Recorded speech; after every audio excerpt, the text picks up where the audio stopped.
Now, this is where we bring producer John into the show where we have top 5. Now, producer John has selected a category where we're going to have our top 5 of something. Producer John, introduce it for us. Well, since you guys are talking about the playoff races around the NBA, and since you guys also have fantastic memories, I thought it might be fun to do your top 5 playoff upsets of all time. Vinny, I can see your list. Tom, I cannot. Vinny, I'm already mad at you. I'm already mad at you for the last one on here. Although it's a good pick. I'm just mad that I have to deal with it again. So since I don't see Tom's, I want Tom to give me his 5. Okay. All right. So starting with number 5. So I'll go backwards here. Okay. Number 5, I got Denver Nuggets 94 to Kevin Mutombo over the Seattle Supersonics. The 1-8 upset. I would put it higher, but back then it was a 5-game series in the opening round. So in terms of the unlikelihood, I think there's other 8-over-1 upsets that are better or more memorable to me. But I got that at number 5. Number 4, speaking of 8-over-1, I got the Miami Heat over the Milwaukee Bucks last year. Yes, the Bucks didn't have Giannis for a couple of those games there, but they had home court advantage, and they should have beaten the pants off of the Miami Heat last year. And that was the second time they've been upset by the Miami Heat. I got that one at number 4. Number 3, Pistons over the Lakers in 2004 NBA Finals. We look back on that and say, like, yeah, they were the more complete team, and that trade changed everything for the Pistons. But man, going into that series, that wasn't the talk. The talk was the Lakers got this series against the Pistons with Gary Payton and Karl Malone, and they blew that series in 5 games, if I recall correctly. Yes. Crazy upset there. Number 2, Vinny, I got 2016 Cleveland Cavaliers down 3-1 in a series against the 73 Golden State Warriors without home court advantage. I think that is the greatest upset in finals history, considering not maybe before the series, but down 3-1 against a 73-win team. That's my number 2 upset. And number 1, come on, the We Believe Warriors, 2007 Warriors over Dallas, 8-over-1. At the Oracle, they have a little plaque or a little frame around the hole that was kicked in by what was the story? It was Dirk who punched a hole through the wall, and they put a frame over it. Dirk wins the MVP, number 1 seed, and BD and Stack. They make that upset a historical upset. The We Believe Warriors are number 1 in the playoff upset in my book. Now, yes, and they smoked a whole lot of weed that series, and a whole lot of weed after that series. I think that was the case. Shouts to Donnie Nelson. Yeah, and that is also on my list. The one thing I will quibble with Golden State Cavs, because if I look at that series and you ask me who are the 2 best players in that series, I will tell you the 2 best players in that series were LeBron James and Kyrie Irving.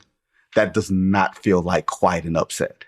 That's just me. That's just me. I know, but down 3-1 with that kind of talent on the other side and a 73-win team. Yeah. I hear what you're saying. And Vegas, by the way, going into that series, they had Golden State obviously favored, but it wasn't an overwhelming favorite going into that. Right. But just the mid-season down 3-1, that's reasonable minds can disagree. What you got next? All right. So for me, and this is in no particular order, but I will start with the 2007 series just to get John's heartbreak out of the way. John, yes, the 2007 We Believe Warriors knocking off Dallas in 6 games. Dirk getting punked.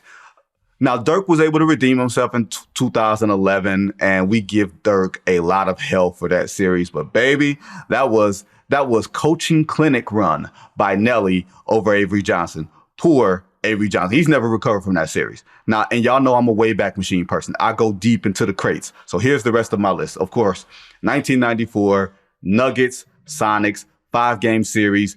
Sonics are up 2-0 going to Denver.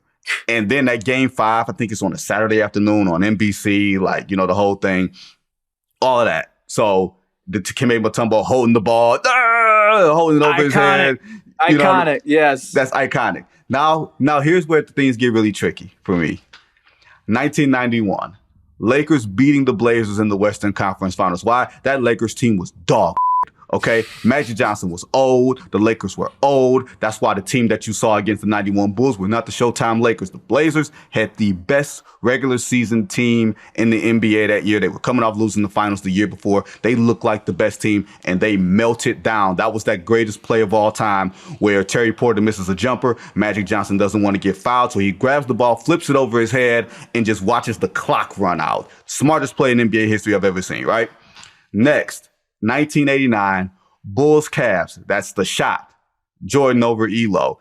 The Bulls had lost all 6 games to the Cavs that year. The Cavs were the best team in the regular season up until like the last 3 or 4 weeks when the Pistons overtook them. But people thought Cleveland was not just the present of the Eastern Conference, but the future of the Eastern Conference. People thought the Cavs were going to win championships. Michael Jordan sent them home in Richfield Coliseum, whatever that was. That was that Doug Collins, I'm going to draw up a play for Dave Corzine. And Michael Jordan says, no, you're going to give me the ball. That's right. Are you an idiot?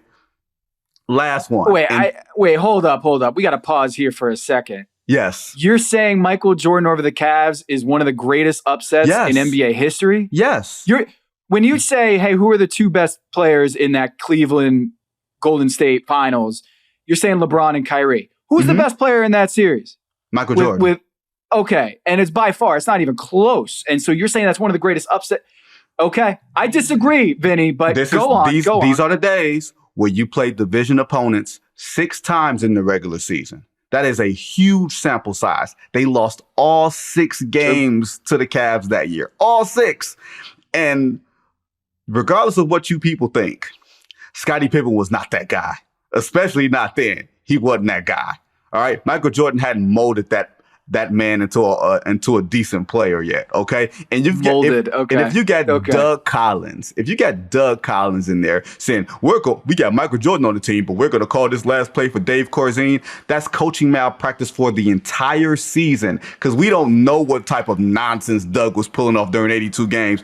I just know what he did with 3 seconds left, and he got Michael Jordan on his team, and he's like, let me just be smart. Now, or Doug Collins' Jedi mind trick knew that Michael was going to be pissed off about the play being drawn up, and he knew he was going to take over down the stretch. I'm saying maybe we're not giving Doug Collins enough credit for lighting that fire underneath Michael Jordan. Yeah, okay, Jedi. All right. Last one, and this is one that I don't know if people consider it an upset. But that 2009 Cleveland Cavaliers team had won 66 games. That might have been the best, most athletic version of LeBron James we've ever seen. He had an excellent playoff series. He averaged 38, 8, and 8. The 2 games the Cavs won in the Eastern Conference Finals were on the back of LeBron James. But the Orlando Magic had Dwight Howard, Rashard Lewis, Hedo Turkoglu, and they just bombed them from 3. It was like the beginning of pace and space. We just didn't know it. And it prevented the Cavs and Lakers, LeBron and Kobe from actually playing in the NBA finals together. That is so underrated of an upset because we just don't think of it that way. But man, that version of LeBron was really, really good. And they got put out by Stan Van Gundy in the Orlando Magic. Man, I will say this, Vinny, now that you brought it up, that might be the biggest upset. Not the Magic and Cavs series that you're talking about, but the fact that we never got Kobe, LeBron in the finals. That might be the biggest upset. We never got a Kobe, LeBron finals, despite them being at the apex of their careers at the same around the same time. I mean, come on. It is like one of the great what ifs in NBA history is how did we not get a Kobe, LeBron series ever? So yeah, that might be the biggest upset of them all, Vinny. I win.